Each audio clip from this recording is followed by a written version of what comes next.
Hello दोस्तों, आपके अपने YouTube चैनल एग्जाम फास्ट में स्वागत है। मैं संदीप सर। आज हम लोग बात करते हैं एसएससी जीडी का, जो कि रेगुलर आपका प्रैक्टिस सेशन चलता रहेगा।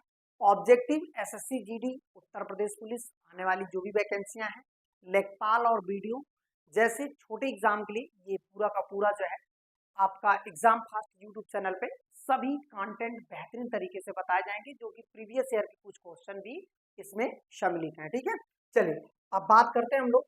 आज का पहला क्वेश्चन देखिएगा, सिकंदर ने किस वर्ष भारत पर आक्रमण किया था। इसका मतलब है कि सिकंदर का भारत पर आक्रमण किस वर्ष हुआ था। यहाँ पर देखिएगा क्वेश्चन बन सकता है ये 400 ईसा पूर्व, 126, 326 और 550 ईसा पूर्व। मतलब इसमें से कौन सा आंसर सही है। तो याद रखिएगा, इन्होंने 326 से 323 ईसा पूर्व तक भारत पर आक्रमण किया था। सिकंदर का जो पहला आक्रमण था, ये पहला आक्रमण भारत पर खैबर दर्रे से, खैबर दर्रा, खैबर दर्रा कहाँ पे पड़ता है, पाक में पड़ता है, मतलब पाकिस्तान में। उसी से सबसे पहला आक्रमण जो है आम्बी पर हुआ। इसका मतलब ये सिंध का ही राजा हुआ करता था, सिंध क्षेत्र का राजा था आम्बी। लेकिन याद रखिएगा, इसने सिकंदर के सामने आत्मसमर्पण कर दिया था, आत्मसमर्पण। और उसके कुछ ही महीनों बाद फिर सिकंदर का भारत पर कोई सामना करने वाला आया, तो वो कौन था, वो था राजा पोरस। राजा पोरस वो पंजाब क्षेत्र का, पंजाब सिंध क्षेत्र का राजा था, जो कि यह जो है उनके सामने युद्ध लड़ता है और इस युद्ध का नाम दिया जाता है हाई स्पीडियस युद्ध। हाई स्पीडियस युद्ध, हाई स्पीडियस युद्ध जो होता है उसका नाम दिया जाता है, और जो कि राजा पोरस द्वारा लड़ा जाता है। और याद रखिएगा, इस युद्ध में एक निर्णायक सिकंदर की जीत होती है, लेकिन कुछ इतिहासकारों का मानना है कि राजा पोरस भी सिकंदर को जो है पूरी तरह से जो है कमजोर कर दिया था। फिर बात करते हैं कि यहाँ पर इस युद्ध के बाद राजा पोरस से खुद ही सिकंदर प्रभावित हुआ, और आखिरकार सिकंदर जो है राजा पोरस के पूरे साम्राज्य को वापस भी कर दिया। और इस तरह से भारत में सिकंदर का अभियान, पोरस के बाद उसकी ही सेना, मतलब सिकंदर की ही सेना ब्यास नदी को पार करने से मना कर दिया। इसका मतलब है ब्यास नदी के इस पार किसका साम्राज्य था, घनानंद का था, और जो कि नंदवंश के शासक थे उसी का साम्राज्य था। और वहां पे सेना मना कर दिया कि हम नहीं जाएंगे युद्ध करने के लिए, क्योंकि घनानंद एक शक्तिशाली शासक था। तो ऐसे में सिकंदर की सेना ब्यास नदी को पार करने से मना कर देती है, और वापस यहाँ से फिर से सिकंदर की सेना वापस यूनान चली जाती है। हालांकि सिकंदर यूनानी शासक था, वो कहाँ का था, मेसोडोनिया का था, मेसोडोनिया। इसका मतलब है मेसोडोनिया जो था वहां का शासक था, और इसके पिताजी का नाम फिलिप सेकंड था। और इसकी जो कह सकते हैं कि गुरु थे मैसेडोनिया में, जिसको पढ़ाए थे सिकंदर के गुरु, इनका गुरु अरस्तु थे, जिसे हम लोग जो है बायोलॉजी का पिता भी कहते हैं और वनस्पति विज्ञान का पिता भी कहते हैं। ये सभी बातें सिकंदर से संबंधित है, जो कि बहुत इंपॉर्टेंट हैं आपकी एग्जाम की दृष्टि से। ठीक है, चलिए अब बात करते हैं हम लोग अगले क्वेश्चन को देखते हैं। अगला क्वेश्चन देखिएगा, अगला क्वेश्चन क्या हो जाएगा। अगला क्वेश्चन है आपका, ये देखिए अगला क्वेश्चन हो जाएगा, निम्न में से कौन मौर्य साम्राज्य का दूसरा शासक था। इसका मतलब है इनमें से एक व्यक्ति है जो मौर्य साम्राज्य का दूसरा शासक। तो अब हमको क्या करना है कि पहले ये समझना है कि मौर्य साम्राज्य का संस्थापक कौन है। तो मौर्य साम्राज्य का संस्थापक कौन है, इसको देखिएगा, संस्थापक। तो मौर्य साम्राज्य का संस्थापक घनानंद को मार करके जो है कौन बना था, चंद्रगुप्त मौर्य। चंद्रगुप्त मौर्य जो है शासक बनता है घनानंद की हत्या करके। ठीक है, घनानंद की हत्या कर दिया, मतलब यहीं पे नंद वंश समाप्त हो गया, नंद वंश समाप्त हो गया। और नंद वंश को समाप्त करने के बाद यहाँ पर जो है इसने एक नए राजवंश, जिससे हम लोग कह सकते हैं कि मौर्य वंश की स्थापना की। ठीक है, यही मौर्य साम्राज्य। मौर्य वंश में जो इसका पुत्र था उसका नाम था बिंदुसार, बिंदुसार था। बिंदुसार जो उसका पुत्र जो था उसका नाम था अशोक। हालांकि मौर्य वंश में अशोक तक तो बहुत शक्तिशाली स्थितियां रही, फिर बाद में आप देखेंगे कि और कई शासक आए, लेकिन धीरे धीरे स्थितियां कमजोर हुई और बृहद्रथ जाते जाते मौर्य वंश पूरी तरह से कमजोर हो गया। ठीक है, तो चलिए हम लोग बात करते हैं। देखिए ये जो है ये अंतिम शासक रहा है, अंतिम शासक बृहदत्त था, और यहाँ पर सेकेंड ही दूसरा शासक पूछ रहा है, तो मतलब चंद्रगुप्त मौर्य का जो पुत्र था ये सेकंड शासक था। थर्ड शासक पर कौन था? अशोक। अशोक माना जाता है कि 99 भाइयों की हत्या करके ही मौर्य की गद्दी पर बैठा था। ठीक है, चलिए और आगे बढ़ते हैं। अगला क्वेश्चन देखिए, निम्न में से कौन वाकाटक राजवंश का संस्थापक था? जो वाकाटक वंश था उसका संस्थापक कौन था? ऐसे करके भी क्वेश्चन दे सकता है कि वाकाटक राजवंश का संस्थापक कौन था। ठीक है, अब देखिएगा ये हो जाएगा आपका प्रवरसेन, प्रवरसेन प्रथम, बिंद शक्ति या प्रभावती गुप्त हो जाएगा। तो यहाँ पर देखिए जो क्वेश्चन का आंसर है ये हो जाएगा बिंद शक्ति, और बिंद शक्ति जो है वाकाटक वंश का संस्थापक था। ये राजवंश महाराष्ट्र से मध्य प्रदेश तक फैला हुआ था, मध्य प्रदेश तक फैला हुआ था। ठीक है, वाकाटक। चलिए और आगे बढ़ते हैं। अगला देखिएगा, गुप्त शासक समुद्रगुप्त की प्रशंसा निम्नलिखित में से या कह सकते हैं लिखित प्रयाग प्रशस्ति या इलाहाबाद स्तंभ या लिखित प्रयाग प्रशस्ति से हुआ था। इसके रचयिता कौन थे? कालिदास, भास, हरिसेन या विशाख। इसका सही आंसर क्या हो जाएगा? हरिसेन। हरिसेन इसके दरबारी कवि भी थे समुद्रगुप्त को। इन्होंने जो है प्रयाग प्रशस्ति लिखी थी, मतलब प्रयाग में एक स्तंभ लेख बनवाया था जिसे प्रयाग प्रशस्ति लेख कहते हैं, वो हरिसेन द्वारा ही लिखा गया था।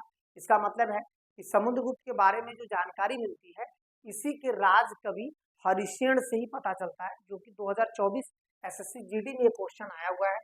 2024 का एसएससी जीडी में ये क्वेश्चन आया हुआ है। ठीक है, हाँ चलिए और आगे बढ़ते हैं और थोड़ा सा इस सबों को बारे में जान लीजिएगा। कालिदास, कालिदास यदि देखा जाए ये किसके समय था? तो विशाख दत्त की एक जो है रचना है मुद्रा राक्षस, मुद्रा राक्षस। ठीक है, मुद्रा राक्षस। और कालिदास किसके समकालीन थे? तो कालिदास आपका जो है किसके समकालीन रहे? तो वो जो चंद्रगुप्त द्वितीय था, चंद्रगुप्त द्वितीय नहीं, ये आपका यहाँ पर चले आएंगे अकबर। अकबर, कालिदास, सूरदास, सॉरी नहीं होगा, चंद्रगुप्त द्वितीय, चंद्रगुप्त सेकंड, इसी के समकालीन थे कालिदास। ठीक है, हाँ इसी के समकालीन थे। तो यहाँ पर देखिए हरिसेन के बारे में आप क्लियर कर दिए और इसके जो है आपका हो जाएगा। फिर इसके बाद बात करते हैं कि राजगृह कई वर्षों तक मगध की राजधानी रहा, बाद में राजधानी से हस्तांतरित होकर वो क्या बना? तो जैसे ये जो राजगृह रहा वो लंबे समय तक यहाँ पर राजधानी रहा, और राजधानी के बाद उज्जैन बना, पाटलिपुत्र बना और कांचीपुरम बना, तक्षशिला बना। किसका? मगध की राजधानी रहा, बाद में राजधानी को स्थानांतरित कर दिया गया। राजगृह के बाद मगध की राजधानी क्या बनी? तो राजगृह के बाद मगध की राजधानी पाटलिपुत्र रही बहुत लंबे समय तक उसका, क्योंकि वैशाली फिर पाटलिपुत्र, तो यहाँ पर पाटलिपुत्र है, तो वही जो है पाटलिपुत्र मगध की लंबे समय तक राजधानी रही। इसका मतलब है मौर्य के समय भी काफी बड़ा समय रहा जब पाटलिपुत्र जो पटना है उसकी राजधानी बनाई गई। हालांकि इसको पाटलिपुत्र को पटना बनाने वाला जो बंदा था इसका नाम था शेरशाह सूरी, शेरशाह सूरी। इसका मतलब है कि शेरशाह सूरी वो किसका? पटना को ही जो है बनाया था। ठीक है, चलिए और आगे बढ़ते हैं। अगला देखिएगा ये हो जाएगा अर्थशास्त्र। अर्थशास्त्र किसके द्वारा लिखा गया है? वायुदेव, कौटिल्य, मेगस्थनीज या विशाखदत्त। तो ये अर्थशास्त्र कौटिल्य है, और ये कौटिल्य किसके दरबार में रहता था? तो पहले तो ये कौटिल्य घनानंद के दरबार में रहा, फिर जाकर के उसके दरबार में रहा इसको हम लोग कह सकते हैं चंद्रगुप्त मौर्य के दरबार में रहा, फिर उसका पुत्र बिंदुसार के दरबार में रहा, मतलब 3 लोगों को दरबार में ये रहा है। ठीक है, अब आते हैं मेगस्थनीज। मेगस्थनीज जो है ये चंद्रगुप्त मौर्य के दरबार में रहा है। विशाख दत्त ये राइटर थे। ठीक है, तो इस तरह से जो है जिन्होंने आपका राजतरंगिणी मुद्रा राक्षस लिखा था। ठीक है, राजतरंगिणी कन्नड़ लिखे थे और इसको मुद्रा राक्षस को इन्होंने लिखा था। अब आते हैं 5वीं शताब्दी ईसा पूर्व में लिखा गया पाली कैनन। पाली कैनन किस धर्म का मूल ग्रंथ है? ये 5वीं शताब्दी में लिखा गया यह किस धर्म का एक मूल ग्रंथ है? यदि हम लोग इसकी बात करें तो इसका सही आंसर क्या हो जाएगा? ताओ धर्म, पारसी धर्म, जैन धर्म या बौद्ध धर्म। तो इसका सही आंसर हो जाएगा बौद्ध धर्म का जो है ये मूल धर्म रहा है। ठीक है, कौन सा? पाली कैनन। पाली कैनन मतलब पाली भाषा का भी इस्तेमाल ज्यादातर, पाली भाषा का इस्तेमाल ज्यादातर किसमें हुआ? बौद्ध धर्म में हुआ। ठीक है, चलिए और आगे बढ़ते हैं। अब यहाँ पर हम लोग कह सकते हैं नालंदा किस धर्म का प्राचीन शिक्षण संस्थान था? मतलब जो नालंदा बना, तो यदि पूछेगा नालंदा किस धर्म का प्राचीन शिक्षण संस्थान बना था? ईसाई, जैन, बौद्ध और इस्लाम। तो याद रखिएगा नालंदा विश्वविद्यालय, जो कि अभी आप देखेंगे विश्वविद्यालय, नालंदा विश्वविद्यालय, जिसे अभी आप देखेंगे कि जो नालंदा विश्वविद्यालय था उसे किसने ध्वस्त कराया था? तो उसे ध्वस्त कराने वाला कुतुबुद्दीन ऐबक का सेनापति था बख्तियार खिलजी। खिलजी था जिसने नालंदा को ध्वस्त कराया।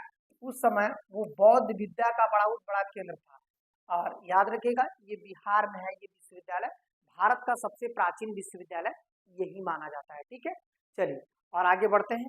अगला क्वेश्चन देखिएगा, अगला हो जाएगा कि निम्न में से कौन पल्लव राजवंशों की राजधानी भी रही है? तंजावुर, विशाखापट्टनम और कांचीपुरम, मदुरै। इसका मतलब है कि पल्लव की राजधानी क्या रही है?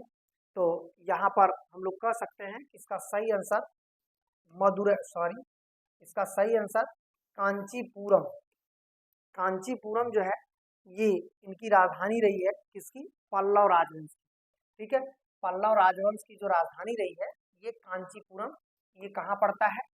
तमिलनाडु में। तमिलनाडु में कांचीपुरम पड़ता है और वही जो है राजधानी बनाया था इन लोगों ने। ठीक है, चलिए अब इसके बाद और आगे बढ़ते हैं। अगला देखिएगा, कह रहा है कि 7वीं शताब्दी के प्रारंभ के साथ थानेश्वर और कन्नौज के सिंहासन पर कौन विराजमान था? एक थानेश्वर के सिंहासन पर और एक कन्नौज के सिंहासन पर कौन था? कब? 7वीं शताब्दी में। तो चंद्रगुप्त सेकंड, राजेंद्र चोल फर्स्ट, कृष्णदेव, हर्षवर्धन। तो ये 7वीं शताब्दी में ये कौन था? तो ये हो जाएगा आपका हर्षवर्धन। हर्षवर्धन इस शताब्दी में अंतिम हिंदू राजा था, हिंदू शासक था। जानते हैं क्यों? क्योंकि हिंदू शासक था क्योंकि हर्षवर्धन के बाद आप देखेंगे 7वीं शताब्दी में 712 ईस्वी में आप देखेंगे कि कासिम का भारत पर आक्रमण हो जाता है और कासिम का आक्रमण होने के बाद यहाँ की स्थितियां थोड़ा बदल जाती हैं। मुस्लिम शासक धीरे धीरे सत्ता पर हासिल होते चले जाते हैं। ठीक है, तो यहाँ पर अंतिम यदि पूछेगा कौन है हिंदू शासक, तो ये हर्षवर्धन रहा। अब देखिएगा, अब अगला क्वेश्चन हो जाएगा को लाइट ऑफ एशिया, एशिया का ज्योतिपुंज के रूप में जाना जाता है। इसका मतलब है एशिया को किसने प्रकाश दिया? इसे एशिया का ज्योतिपुंज कहते हैं। कौन किया था? इन्हें बुद्ध कहा जाता है। लाइट ऑफ एशिया, इन्होंने पूरे एशिया को एक प्रकाशमान दीपक की तरह प्रज्वलित किया अपने ज्ञान से, अपने जो है अहिंसात्मक नीति से, अपने जो है कह सकते हैं प्रवचन और लोगों के प्रति जो है जागरूक करके। ठीक है, जागरूक का मतलब हो गया कि जैसे जो अंधविश्वास, आडंबर है उसमें भी इन्होंने जागरूकता फैलाई थी। ये बौद्ध धर्म के लोग थे। अब आते हैं संगम साहित्य। संगम साहित्य किस भारतीय भाषा में लिखा गया था? तो संगम साहित्य, देखिए संगम साहित्य पहले कहाँ चलता है, सबसे पहले ये समझना है। तो ये तमिलनाडु, कभी कभी तमिलनाडु न देकर लिख देगा दक्षिण भारत, तो ये भी सही हो जाएगा, तमिलनाडु या दक्षिण भारत में जो है ये संगम साहित्य था, संस्कृत, कन्नड़, तमिल और तेलुगु। इसका मतलब है यदि हम लोग इसको देखा जाए तो ये किस भाषा में लिखा गया है, तो इसका सही आंसर क्या हो जाएगा? तमिलनाडु में है तो कौन सा भाषा लिखा जाएगा? भाई तमिलनाडु में है तो कौन सा भाषा होगा? तमिल भाषा में संगम साहित्य लिखा गया था। लेकिन यदि पूछेगा हमारा प्राचीन भाषा कौन सी है, मान लीजिए दे दिया प्राचीन भाषा कौन सी है, तो प्राचीन भाषा हमारी कौन है? संस्कृत है। संस्कृत हमारी जो है प्राचीन भाषा है। चलिए अब देखिएगा, फिर इसके बाद सिंधु सभ्यता की डांसिंग गर्ल की मूर्ति, मतलब नृत्य करती हुई मूर्ति किस में ढाली गई थी? मतलब ये जो नृत्य करती हुई, इसे नृत्य करती हुई मूर्ति जिसे नटराजन कहा भी जाता है, यह किस में ढाली गई थी? ठीक है, ये किस में ढाली गई थी? तो यहाँ पर क्या हो जाएगा? ये था पीतल में, कांसा में, तांबा में या लोहा में। तो याद रखिएगा सिंधु सभ्यता को कौन सा काल कहा जाता है? कांस्ययुगीन काल कहा जाता है। यहाँ पर जितनी भी चीजें मिली ज्यादातर कांसे की बनी हुई थी, इसी वजह से इसे कांस्ययुगीन सभ्यता कहते हैं। तो यहाँ पर देखिएगा कांस्ययुगीन सभ्यता, इसी वजह से यहाँ जो नटराजन या डांसिंग गर्ल नृत्य करती हुई मूर्ति मिली थी वो किसकी मिली थी? कांस्य की मिली थी। ठीक है, चलिए और आगे बढ़ते हैं। निम्न में से कौन सा शहर हड़प्पा सभ्यता का शहर नहीं? मतलब इनमें से एक शहर ऐसा है जो हड़प्पा सभ्यता का शहर नहीं था।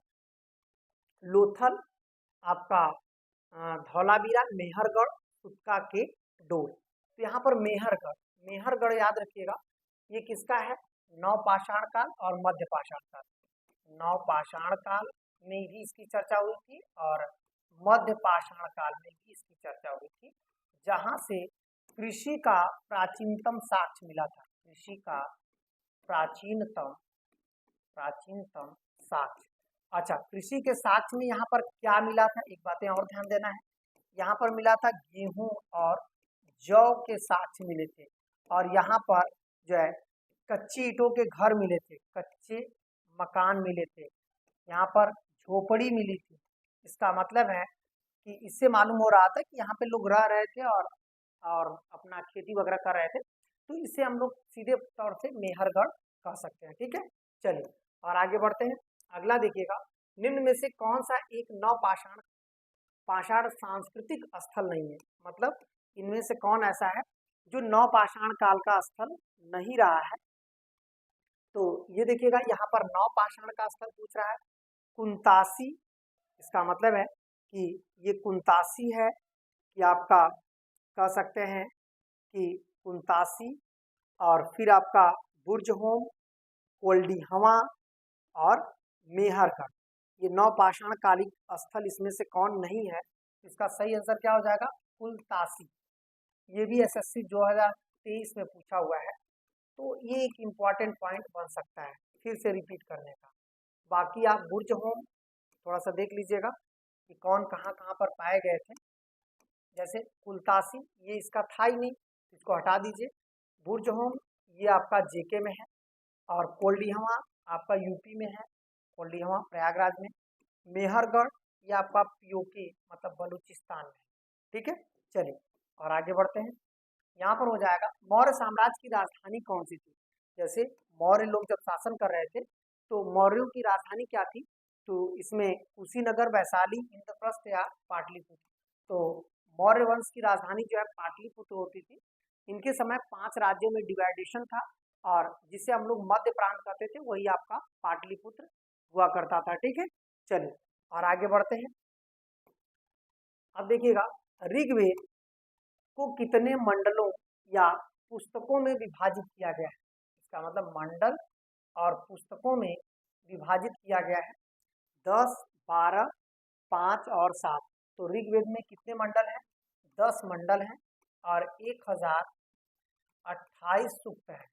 10 मंडल हैं और सूक्त की संख्या कितनी है? 1028 सूक्त हैं ऋग्वेद में। क्लियर हो गया? चलिए अब बात करते हैं अगला क्वेश्चन। देखिएगा अगला क्वेश्चन हो जाएगा, अशोक ने धार्मिक अधिकारियों को नियुक्त की जिन्हें के रूप में जाना जाता है। मतलब अशोक ने जो धार्मिक अधिकारियों को नियुक्त किया था उसे किस रूप में जाना जाता है, हम लोग ये बात करेंगे। तो ये हो जाएगा धम्म महामत्ता, धम्म, धीराज, धम्माधिकार और आप कहेंगे धम्माध्यक्ष। तो धम्म महापात्र इसको बोला जाता था, धम्म महापात्र, ठीक है, महापात्र बोला जाता था या धम्म महामत्ता, ठीक है, यही आपका आंसर हो जाएगा। ठीक है, अब इसके बाद हम लोग बात करते हैं प्राचीन शहर लोथल। तो प्राचीन शहर आपका लोथल है, अब एक प्रमुख पुरातात्विक स्थल के रूप में प्रसिद्ध है और भारत के किस राज्य में स्थित है लोथल? राजस्थान, महाराष्ट्र, पंजाब और गुजरात। तो इसका सही आंसर क्या हो जाएगा? गुजरात हो जाएगा। ठीक है, इसका सही आंसर गुजरात हो जाएगा, जो कि आपका यहाँ पर स्थित है। चलिए और आगे बढ़ते हैं। यहाँ पर देखिएगा जातक, जातक एक कथा है, जातक कथा है और यह किस संप्रदाय से संबंधित है, ये भी बहुत इंपॉर्टेंट है। यहाँ पर कहता है कि गौतम बुद्ध के पुनर्जन्म की कहानी किस कथा में मिलती है? तो ये देखिएगा गौतम बुद्ध के